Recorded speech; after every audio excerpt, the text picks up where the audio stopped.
Hi everyone, thank you for coming to this ATAGO meetup. Last week we talked about our PAL 3 special scale. This unit was great for chocolate and candy industries because of the 0 to 93% Brix range. Unit also was one of our highest accuracy units. Today we're going to switch gears a little bit and talk about another one of our popular PAL units. This is a PAL soil unit, great for the agriculture industry and great to monitor soil moisture levels. So now I'm going to talk about the components. All right, so as you can see here, it is one of our standard PAL units, looks the same as all of our other ones. So this unit is perfect for either use in a lab or in the field. It's a great unit for companies that need to control their environment for their plant samples. So lots of plants have different moisture level requirements when they are growing, and this unit is the perfect addition to help kind of make sure that your soil levels are where they need to be from a plant-to-plant basis. Like I mentioned, this unit will give precise soil moisture measurements and also would work really well for research or product development teams who need accurate and precise tools for their research purposes. Lots of plant and produce require specific levels of soil moisture, so this unit will assist in kind of creating that optimal growing environment for any plant. PAL soil has two scales. One is gravimetric soil and one is volumetric soil moisture. This will save on time, labor, and material when using the PAL soil. So a soil measurement only takes about 5-10 minutes to complete from start to finish, whether in the field or in a lab. I know that some processes of measuring soil moisture can take upwards of 24 hours to complete, so this will really save you time in the long run as well as money by not having to wait a full day to take measurements and kind of relay those measurement points. So what this unit comes with is a couple different things. It does come in almost a kit, so it will come with your main unit. It will also come with the two spoons, these plastic spoons. So these are what you're going to use to apply the sample. You want to make sure to not scratch the prism, so don't use a metal spoon. We do recommend using the spoons provided, so it comes with two of them. Like I said, it has the two measurements, so you can use one for the gravimetric and one for the volumetric soil samples to keep them separate. It is also going to come with plastic tweezers. These are used to put the filter paper. These are 9mm pack of 100 pieces, so this will also both of these will come with the unit as well. So it comes with 100 pieces of the filter paper and the tweezers. It will also come with resealable plastic storage bags, and it will come with 100 of these as well. So as you can see, I've already kind of pre-made my samples in here, but it will look just like this when you have your sample in the bag. So it does come with 100 of these, so this should last you quite a while when doing your measurements. It also comes with these two beakers. These are to mix your sample with the glycerin, which I will get to in a second. So it kind of comes with a bunch of different items as a kit, so that will save you time instead of having to go out and buy each individual part as well. So some things it doesn't come with that you will need to get is glycerin. We highly recommend only using a premium quality glycerin when using this instrument. So I have my glycerin right here. It also, you will need a scale to take your measurements. It does not come with a scale, but you can buy them online or in a store for quite cheap. The glycerin is also pretty cheap as well, even for the premium quality glycerin. The soil sample, you will need to provide that on your own as well, or a sand pouring cylinder if you feel like that is something you need as well. But it does come with everything else that you will need. So we're going to start by, I will start by explaining how to zero set this unit, and then I will show you an example. So when zero setting, you want to make sure you are doing this every day prior to using the instrument initially. So you want to make sure that the temperature of the tap water is used, that is used to complete the zero set is the same ambient temperature before pressing the zero button. So you want to make sure that the temperatures are matching to get a solid reading when you are zero setting initially.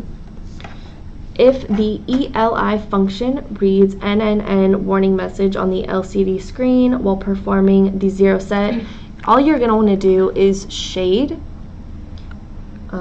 the sample stage with your hands and then press zero and try again. Sometimes the external light will get into there and give you a weird reading, so the simple solution to correct that is to just shade the sample stage.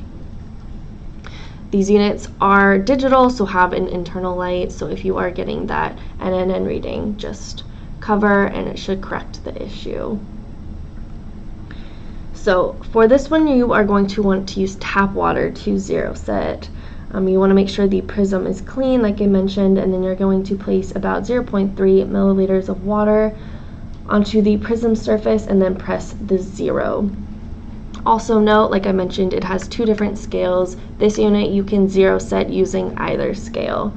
So I will show you I'm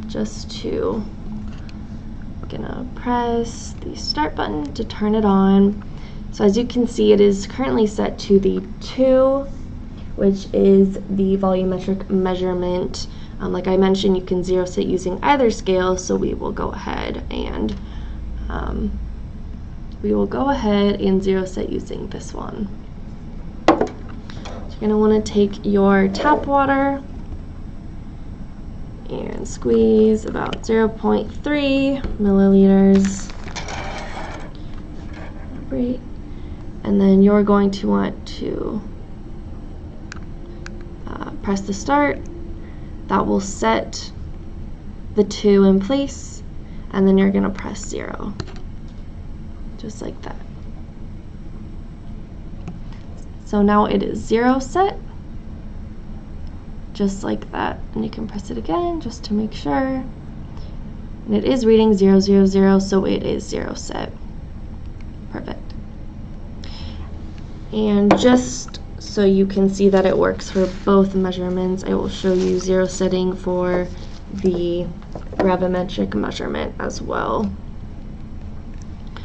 So to do that, you're going to press start, and then you're going to hold down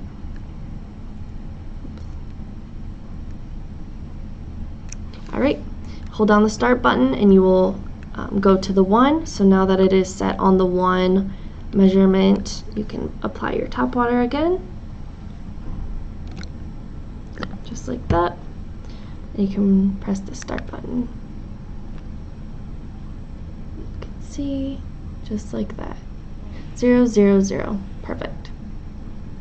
All right, so now that we have set the instrument,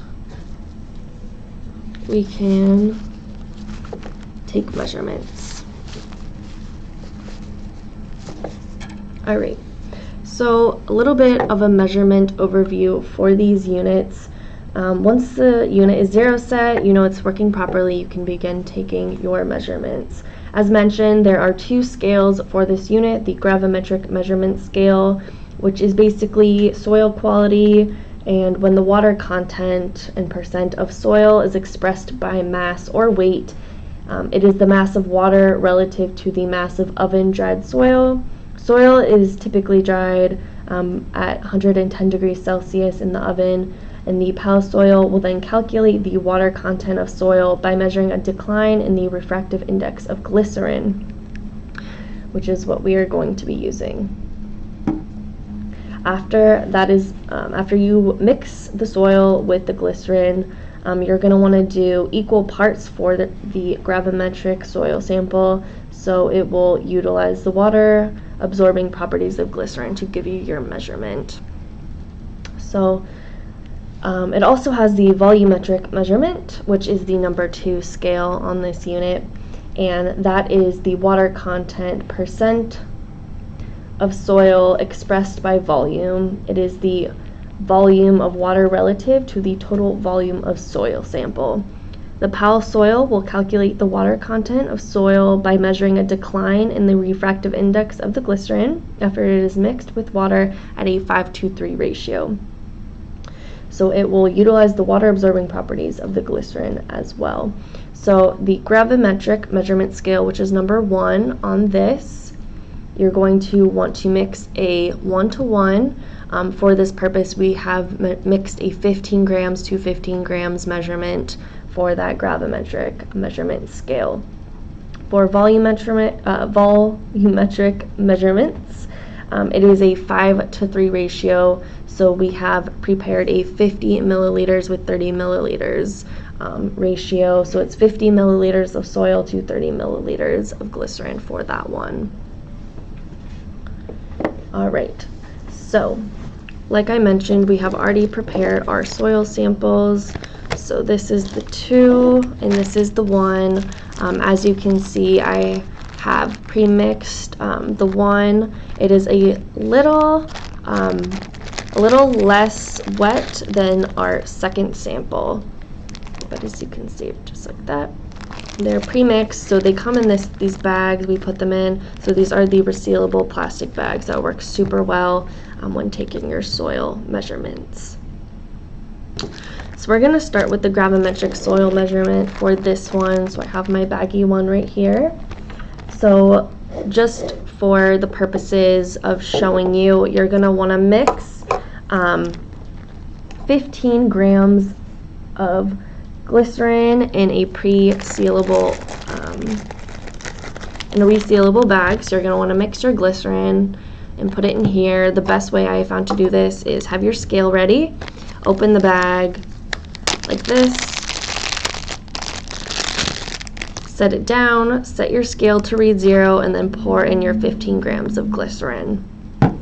Once you've done that, you can take your provided cup, put it on the scale, 0 set, add your soil, 15 grams. Once you have your 15 grams, you have that 1:1 ratio. You are just going to take your soil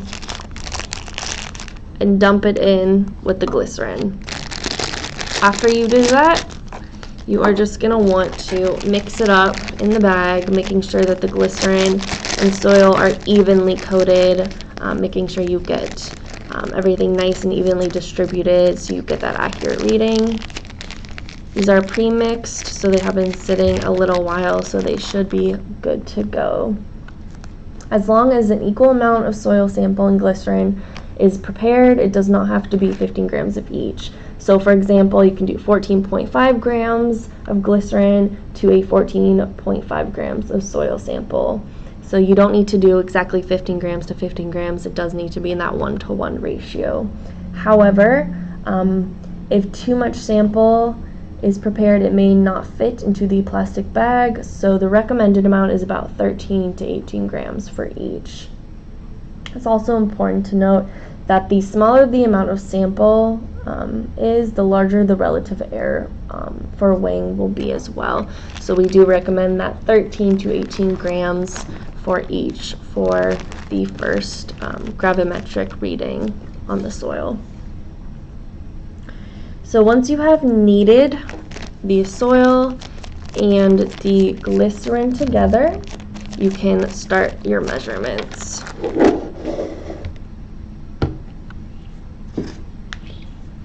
So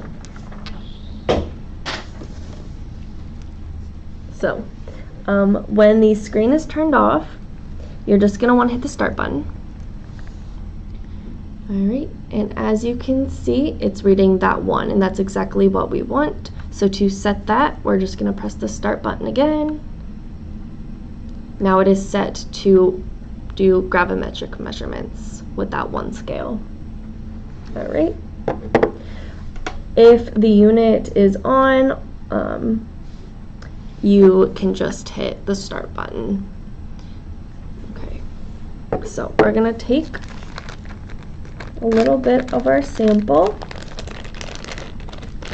right here, and we're going to take the provided filters just like this. Like I mentioned, it comes with about 100 of these. Right. So you're gonna just take one filter just like this. Take your tweezers and simply place it on the prism, just like that. Okay, now that you have your filter, you can take your spoon, make sure we have our bag 1 for gravimetric. We're just going to take a little bit of the sample and put it on the prism. Just squish it down a little bit.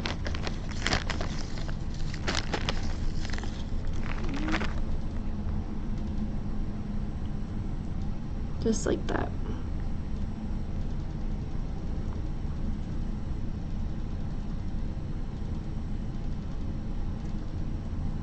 Great.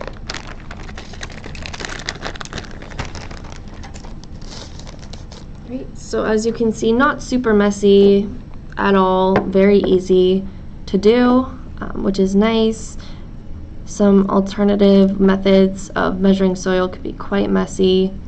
So we're just going to squish it down a little bit to make sure that it is completely covering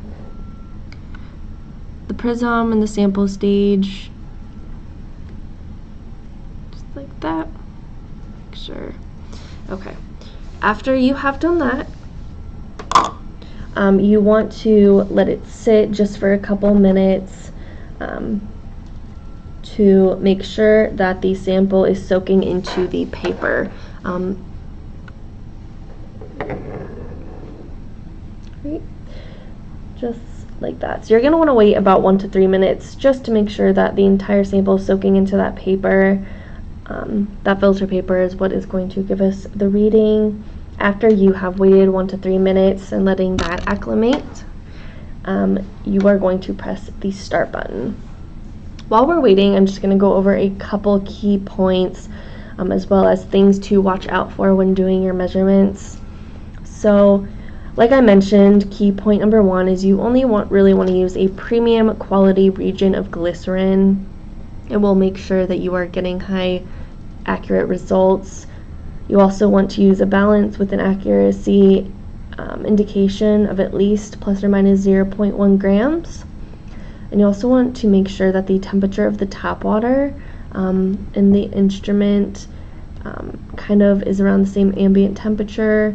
You want to make sure that they are the same before you zero set.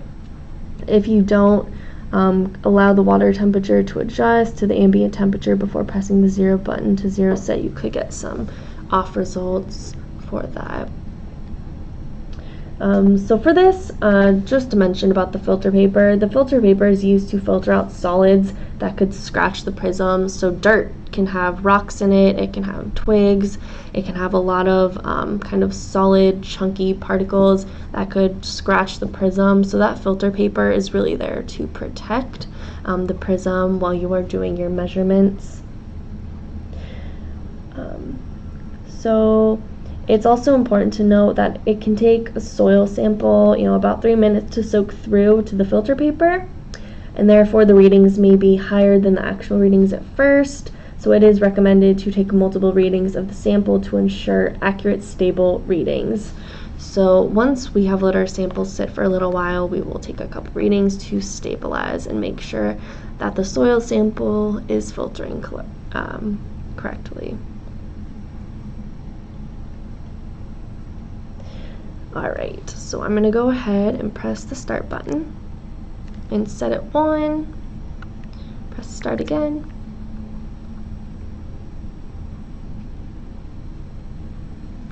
Alright, we're getting that LLL, which could just mean that there might be some air bubbles in there. Oh, and it looks like there's,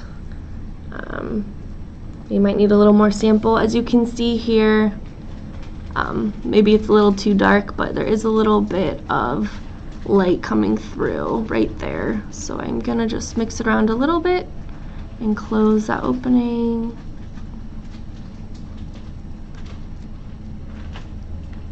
Just like that, and we'll see if that fixed it.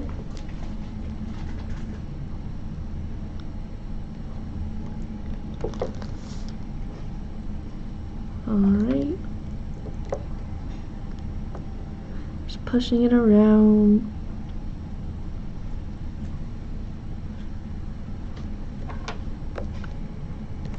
Alright, so just gonna add a tiny bit more.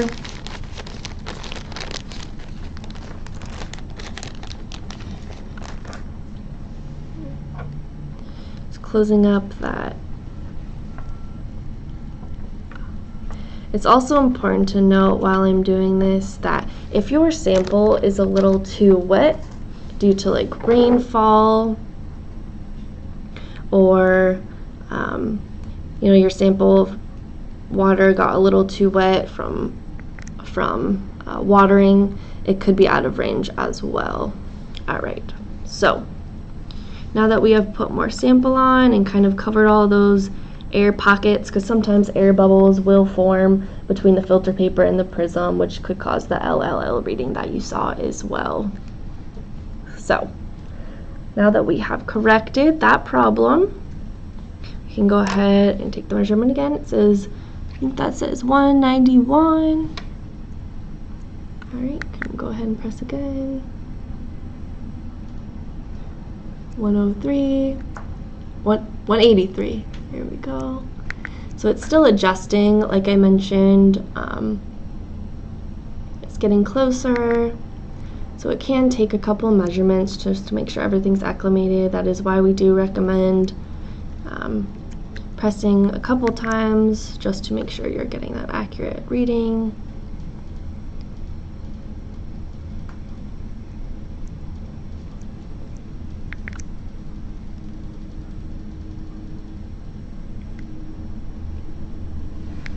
Okay. All right. So, all right, it is right in that range now. All right, so I am going to go ahead and switch samples now because we are running out of time for this one, but it is stable now at 89. We got 2 of the same readings, so we will move on. So this is the gravimetric volume, or gravimetric measurement for the soil, 89. So now that we have our stable reading for that one, we're just going to remove our sample as well as the filter paper. Right, going to clean our prism.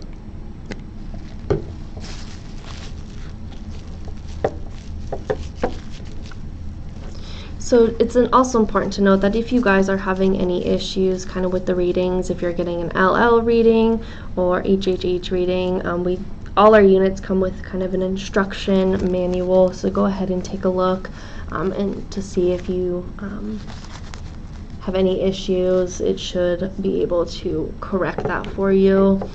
It's very helpful. You can also feel free to contact us if you have any issues as well. We're always more than happy to go over any instrument you are having issues with. Alright, so we're gonna go ahead and press start button. We're gonna hold it down to change. So now it is on the 2, which is volumetric soil. So once you have set that, you're gonna take your filter again, just place it on the prism. that. Again, that's to avoid any scratching to the prism. Right. So now we're going to take our second sample. I used a different soil for this one, but we've got our 2. Making sure again that we get enough of the sample on there. Just like that.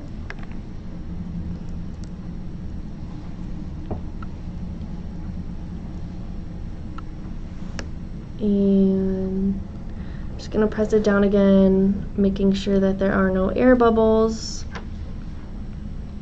And we're just going to let it sit for about a minute, making sure that everything soaks through.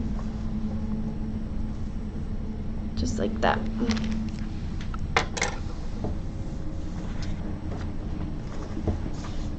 So for this one, you're going to want to do that 50 milliliters to 30 milliliters measurement range. So this is not the 1-to-1, this is the 5 to 3 or 50 to 30 in this case to get the volumetric measurements. So it's going to be the same kind of situation where you're going to want to pour your glycerin into the provided baggie, weigh it out, and then take your soil, put it in the cup, weigh it out, and then just add your soil to the baggie. And then you're going to want to knead it to make sure that it is evenly distributed and you're getting all the glycerin mixed in with your soil. All right, we're going to go ahead and press the start button. It has been about a minute. So it's set on the 2. Right, and press it again. Alright, we got a 92 reading for this one. I'm going to go ahead and press it again. 92. Let's press it one more time. Perfect. So we are getting a stable reading at 92 for the volumetric measurements for this one. So as you can see, simple, very easy to use. I know we had a little issues with the other soil, but like I said, those are very easily corrected. Could be because of air bubbles, could be because you didn't let the instrument acclimate to the filter paper, making sure everything soaked through. So a couple easy fixes for this one, but overall very easy unit, very simple to use. And an overall just a great tool to have when monitoring soil levels. Also, like I mentioned, you want to make sure that your soil isn't completely saturated with water. That can cause issues with reading as well. You want to make sure you have a decently dry sample. Some of these were a little moist but not saturated. That's just in something important to note for this instrument as well. All right, so now that we have kind of gone over the instrument, how to zero set and how to use, we are going to end the meetup, but thank you guys. All right, thank you guys so much for joining this meetup. I hope you learned a little bit more about our PAL soil unit. If you have any other questions about this unit or any of our other units, please feel free to contact us. We'll be more than happy to help. Please also follow us on Instagram and Facebook and subscribe to our YouTube channel. Thank you guys so much. Have a great rest of your day.